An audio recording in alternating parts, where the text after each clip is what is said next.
Kapromdi. Super nakakapagod. Nagutom ako. Wala akong skill sa paggagawa ng mga yung mga pako-pako na yon. Talagang pang gardening lang talaga ako, kapromdi. Sobrang napagod ako. Napupukpok ng martilyo yung kamay ko, ang sakit. Tapos siyempre talagang pagod na pagod ako, yung pawis ko, nakadalawang damit na akong palit, pero talagang pawis na pawis ako kasi talagang wala akong alam sa ganito, kapromdi. Pero okay lang kasi at least nakita ko yung gawa ko at hindi na ako nagbayad.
from me. Sobrang nakakapagod. Nagutom ako. Wala akong skill sa paggagawa ng mga yung mga pako-pako na yon. Talagang pang gardening lang talaga ako ka-promdi. Sobrang napagod ako. Napupukpok ng martilyo yung kamay ko, ang sakit. Tapos syempre talagang pagod na pagod ako, yung pawis ko, nakadalawang damit na akong palit, pero talagang pawis na pawis ako kasi talagang wala akong alam sa ganito ka-promdi. Pero okay lang kasi at least nakita ko yung gawa ko at hindi na ako nagbayad. Nakatipid ako ng 250. So instead na ibayad ko, sarili ko nilang bayaran ko. Kaya yan ka-promdi. Pero halatang halata na hindi marunong yung gumawa kasi kita mo naman parang hindi pantay-pantay. Pero okay naman pagtiyagaan nila kasi no choice, nandiyan na yan. Saka walang gustong gumawa dahil after ko matulungan yung mga tao, ayaw na nila akong pansinin. Hindi naman ako ng libre, binabayaran ko naman lahat sila kapag nagpapagawa ako. So akala siguro nila, hingi ako ng utang, ay parang may utang na loob sila sa akin. So hindi ko inaano yung pagtutulong ko ka-promdi, wala akong pakialam pag nabigay ko na wala na yun, tapos na yun. So siguro ganung iniisip nila kaya ayaw nila akong tulungan. Sabi ko magpapagawa ko ng ito, ayaw nilang gawin. Nagtuturuan sila. Okay lang, nagawa ko naman hindi naman to magigiba saka ano naman, matibay naman.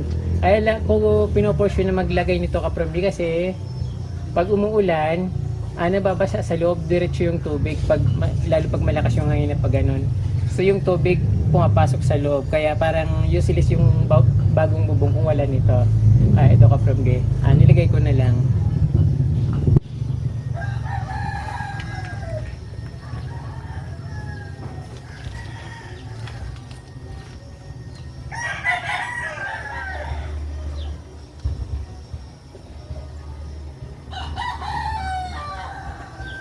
Nakakawa naman yung gawa ko.